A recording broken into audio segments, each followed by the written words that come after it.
Hello, I'm Adam. This is my ongoing video series, finding my next favorite tabletop role-playing game.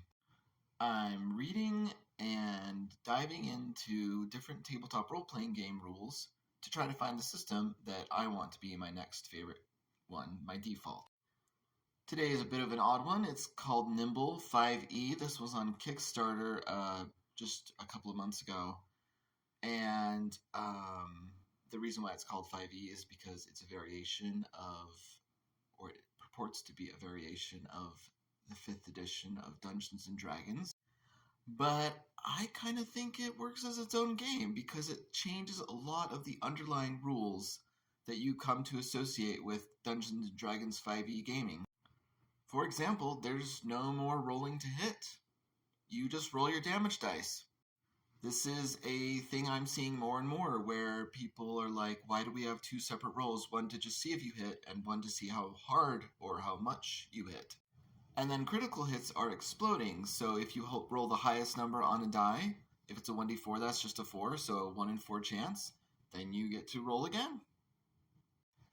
And instead of having an action, bonus action, reaction, interaction, you just have action points. So you get 3 action points per turn. 1 is movement, maybe.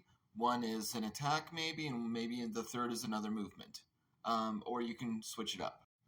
How do action points interact with the existing rules, like class features, racial traits that say, use an action, or with this reaction, or such? I guess it's on a case-by-case basis.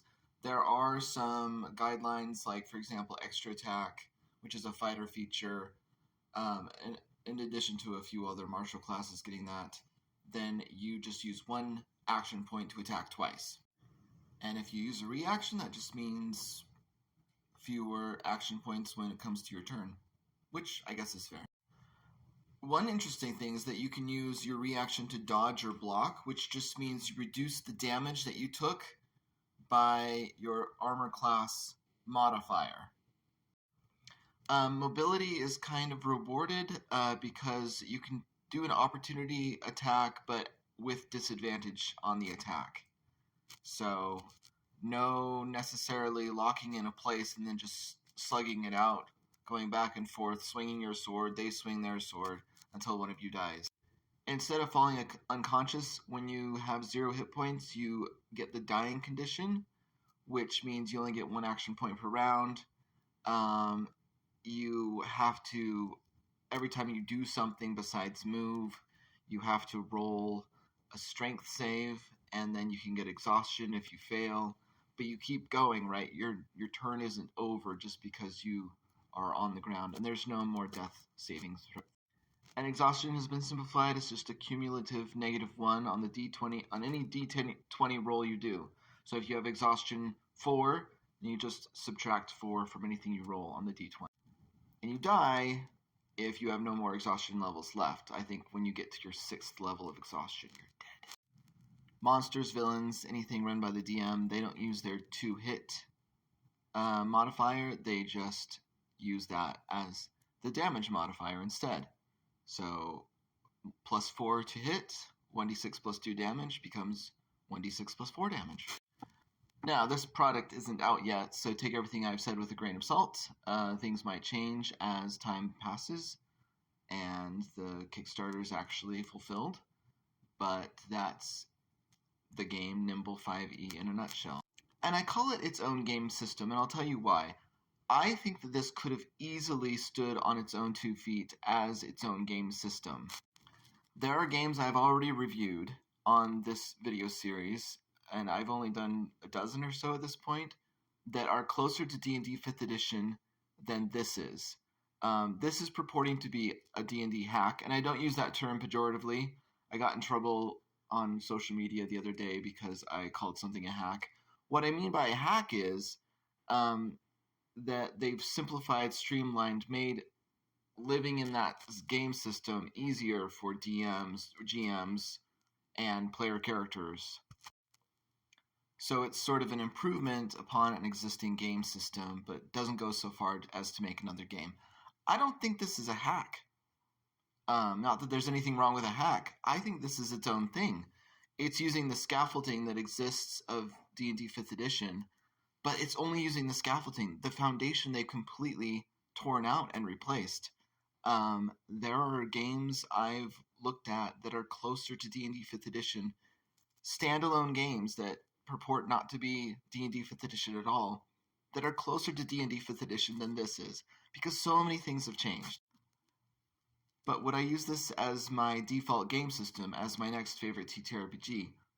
I don't think so, and I'll tell you why. I think this is a response to the sunk cost. All these people have invested all this money into buying D&D game supplements.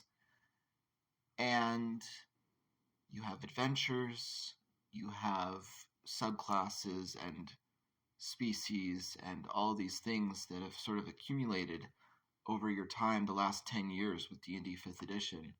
And now you're sort of like, I am not in love with this game system anymore, but I have all these books, I have all this material. What do I do? On top of that, you have to wait until whatever month in 2024 when D&D comes out with their new core rule books. And we don't have an exact date. I saw May, and then that went away, and I don't think it's going to be May anymore. But we don't know exactly when that's happening, so people are sort of waiting. And then along comes this Kickstarter, and it's making a lot of sense, right? These rules, which were free, this is a free PDF download. It's only 7 pages, some of which are just art. But it makes a lot of sense, and it uses a lot of these systems that really simplify your game experience, and it calls itself 5e. This would be really appealing to your average D&D 5th edition player or DM who has kind of fallen out of love with the game but doesn't want to stop playing it.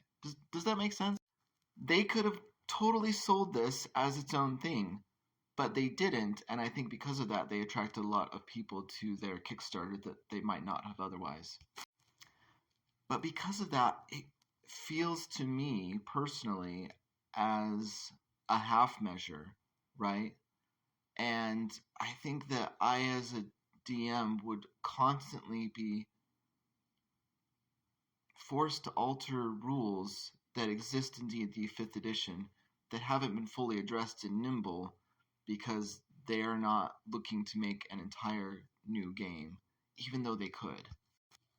So even though I understand from a marketing perspective why they did it this way, I almost wish,